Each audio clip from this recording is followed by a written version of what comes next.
So you've been very vocal about imposter syndrome. I know you just mentioned it here just now. How Yeah. do you overcome it? I know it's a struggle daily. I completely get that, but how do you get one step further to overcoming it? And do you have any advice for others who are struggling with similar feelings?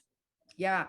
I have found that being incredibly open and authentic about feeling it has been, look, there are some executives who've given me advice and said, stop being so open about imposter syndrome. It's getting in your way. Rightfully so. I do think that if we get stuck too much Mhm. in not believing in ourselves, it'll start to permeate. It'll come out of us, right? And you don't want people to have this perception that you're not capable. So I would say with caution, right? Don't get yourself trapped in this, and don't let it trap you too much. It's like Mhm. kick it down the road.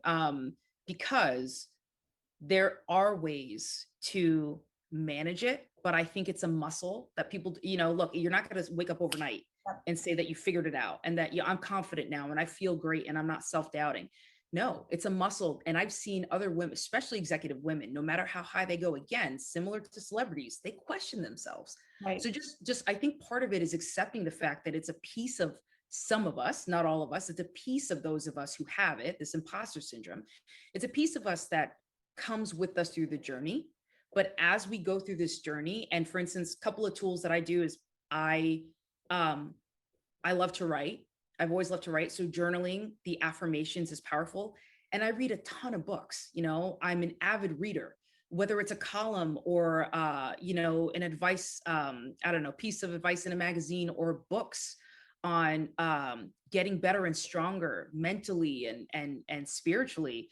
I definitely love all of that because it confirms for me, right, that one, I'm not alone, and two, it gives me advice and tools on how to manage forward. And so all I can say is that how I go forward with it is there are days that there are some days that are not great.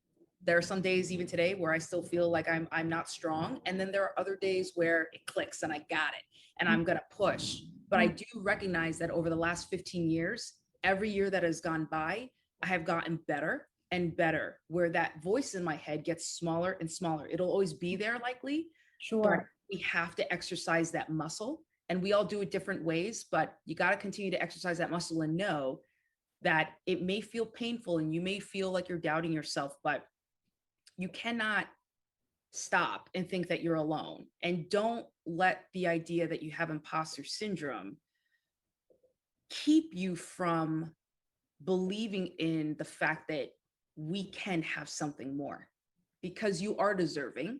It just, something wants to trick you and tell you that you're not, but we totally are deserving. So you have to keep pushing through that and tell yourself a new truth. And that new truth is, I am deserving. I'm here. I'm still a little bit scared, but I'm going to do it. Let's go.